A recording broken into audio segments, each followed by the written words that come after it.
the British taught us things like education is the reading, writing and arithmetic. It addresses just the head part of our learning whole.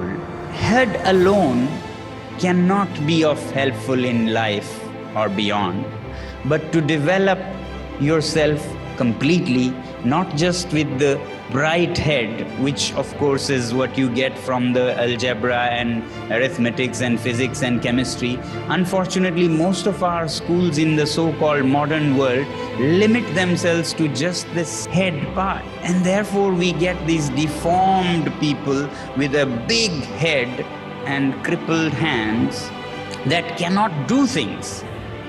We produce more so-called handicapped people from our schools because we know all the theory, but when it comes to practice, people are really lacking. And therefore, it is very important that the future of India equally values skills of the hand, the second edge, skilled hands, and not just a bright head that makes us maybe arrogant with information and knowledge, but really poor at application of it to change the world around us.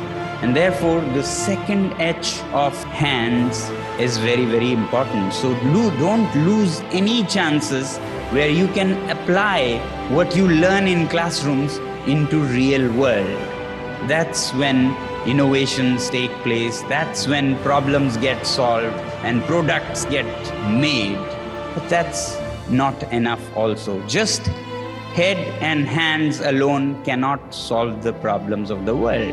If you have a very bright head and very skilled hands, you can completely destroy the planet also, which is what is happening. All this development that is landing us in a mess is actually because of just a head and the hands, and actually even pickpockets have a very bright head and a very skilled hands. Yeah? And so do terrorists. They can cause a lot of damage to the world if they only sharpen or hone their head and hands.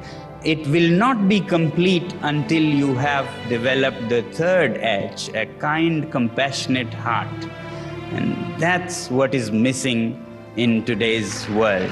That's what is missing even in the most advanced systems of education on the planet. And that's what we need to take care of our planet, to take care of our fellow citizens, the empathetic, compassionate heart.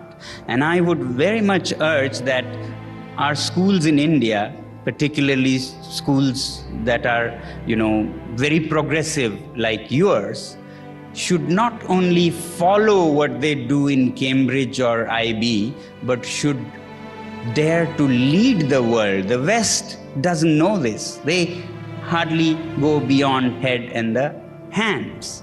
We in India have given to the world Vedas, yoga, vipassana.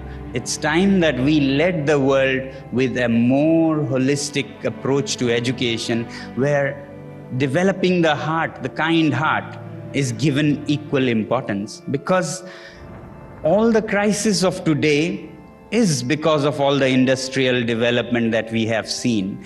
Unless we have empathy for nature, unless we have empathy for fellow beings to bring equality and to bring environmental peace, peace with nature, we cannot have a happy world. And therefore, what I have learned through all my work in education is that to have a complete human being, it should be a balanced development and, most importantly, of the heart.